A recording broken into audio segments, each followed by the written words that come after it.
projetos que estão parados aqui, um do Júlio Redec e outro do Pompeu de Matos, que está numa comissão aqui, e nós estamos trabalhando com a ideia de tirar esse projeto de lá rapidamente e levar para o plenário. Fazer uma discussão antes, é lógico, mas também levar para o plenário e tentar aprovar. Então eu acho que é possível a gente regulamentar a questão dos bingos talvez nos próximos dias ou nos próximos meses. Mas quanto mais rápido possível, porque a nossa preocupação é que os bingos estão sendo fechados e os trabalhadores que ainda existem nos bingos estão perdendo empregos. E normalmente são pais de famílias que estão perdendo seu emprego e perdendo seu meio de vida. Bom, nosso programa de hoje vai ser estendido um pouco além da conta, porque nós recebemos um monte de perguntas aqui. E aí eu gostaria de continuar perguntando para o advogado Paulo Castelo Branco, uma pergunta que vem de São Paulo, da cidade de São Paulo capital, vem de Gislaneide Feitosa. Ela pergunta, o senhor que é advogado, os funcionários de bingos podem ser indenizados caso o estabelecimento seja fechado? Eles têm os direitos trabalhistas assegurados? Todo trabalhador tem direito trabalhista assegurado. Acho que deve ser indenizado. O Estado, se não regulamenta, o Estado deve ter a sua responsabilidade. Eu entendo desta forma e acho que, nessa questão, o trabalhador deve ser protegido. Bom, agora vou fazer outra pergunta para o deputado Paulo Pereira da Silva, vem da cidade de Jacuí, Minas Gerais. Quem enviou foi Manuel Alves Batista. Ele pergunta, como ficam os impostos que, porventura, poderão ser cobrados com a eventual liberação dos jogos? Eu acho, e tenho falado isso um pouco com o Olavo e também aqui com os deputados na Câmara, que uma parte, é lógico que a atividade teria que ter lucros, né? Uma parte desses recursos que é arrecadado teria que ser devolvido aos ganhadores, que como acontece todas as noites, nos bingos que ainda estão abertos, e a outra parte é de impostos. Mas eu acho que uma parte desses impostos deveria ser enviado para as entidades, como acontece em outros países do mundo, que uma mandou para o turismo, outra para o esporte, tal. Mas eu acho que aqui no Brasil nós deveríamos incentivar o esporte. Até porque foi assim que surgiu os bingos, né, Olavo?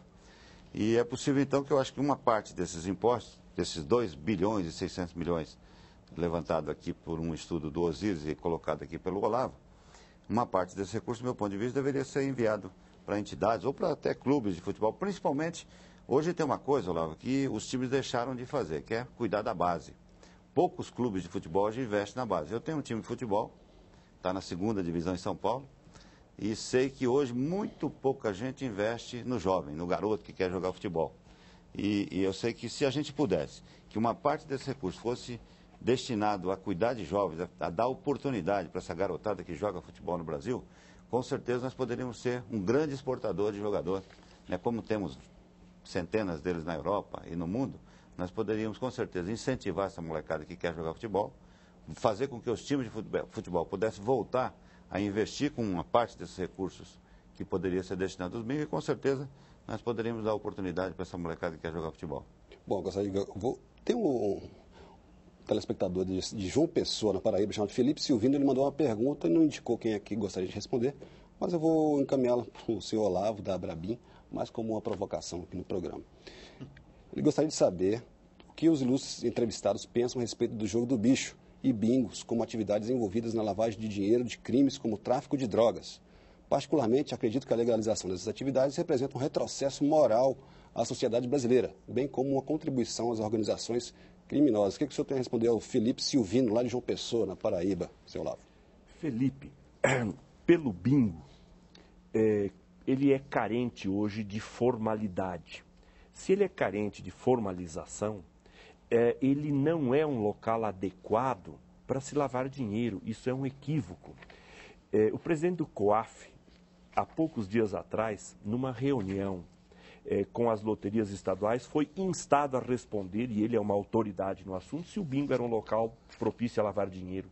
E ele disse, olha, é mais possível que um dono de bingo que ganhou dinheiro precise encontrar um local para lavar dinheiro do que o bingo ser local de lavagem de dinheiro. Se ele tem carência de cobertura legal, ele é impróprio para lavar dinheiro. Então existe um equívoco sério nisso. Mas se tu me permitisse, eu queria fazer um avanço numa pergunta que eu ouvi daquela senhora de São Paulo, e eu acho que eu tenho a apreensão do que é que ela está preocupada. Se me permite, foi uma pergunta dirigida ao Dr. Paulo. O que está hoje, e eu sou de lá, o que está hoje criando apreensão aos funcionários é que quando o governo determina um fechamento de uma atividade, isso chama-se ato do príncipe. Se ele determina o fechamento, lhe cabe a atribuição da responsabilidade pelas indenizações que estão sendo feitas.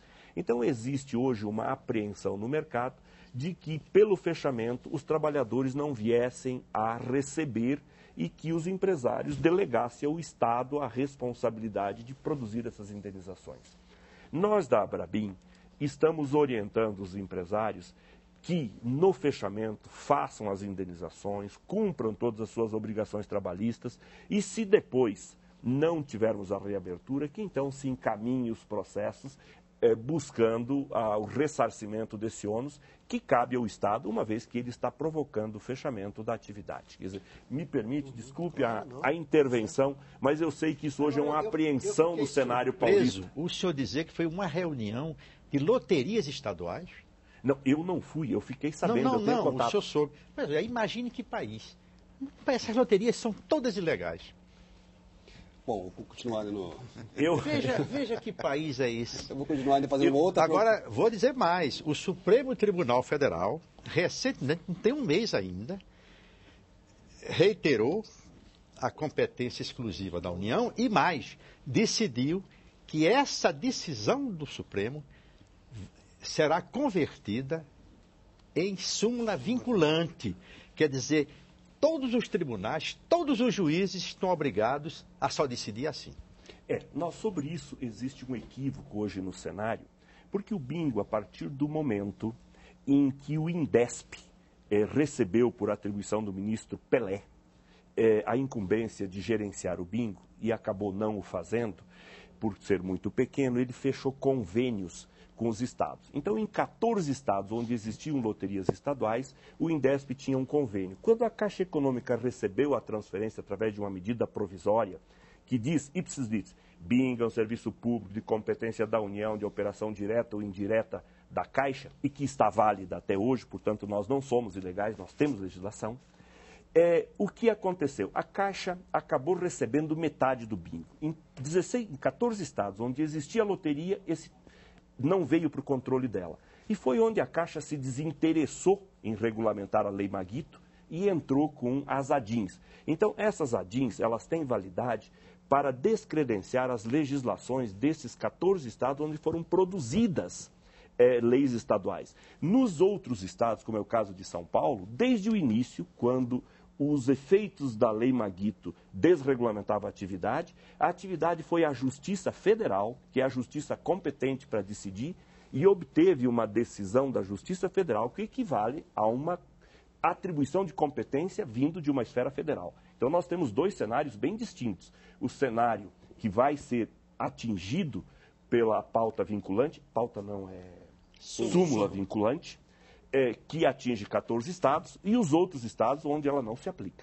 Bom, eu vou continuar fazendo uma provocação ao senhor. O Supremo aceitar esse argumento. Deputado Roberto Magalhães, tem uma provocação aqui que eu vou fazer ao senhor, apesar da pessoa não ter enviado o nome de quem gostaria que respondesse, mas o senhor está fazendo uma defesa muito forte de não permitir a atividade dos bingos.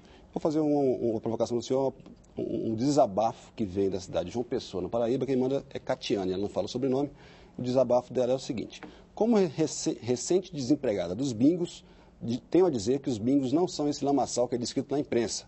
Existem sim casos de corrupção, mas convenhamos que se analisarmos qualquer setor comercial do nosso país, veremos que há empresários totalmente lícitos que na verdade estão cobertos de lama. O que o senhor tem a dizer para a Catiane, lá de João Pessoa? Eu quero dizer que eu entendo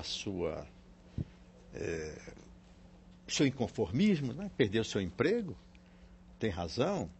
Agora, eu acho, pelo seu nome você deve ser jovem. Isso não é o nome de gente velha, Tatiana, né? Catiane. Então você é jovem, então você pode perfeitamente se encaminhar em outro sentido. Faça um concurso público, né? Ou vá para um outro tipo de atividade econômica, vai ficar esperando pelo bingo. Não, cuide de sua vida. Olha, o jovem não sabe o patrimônio que tem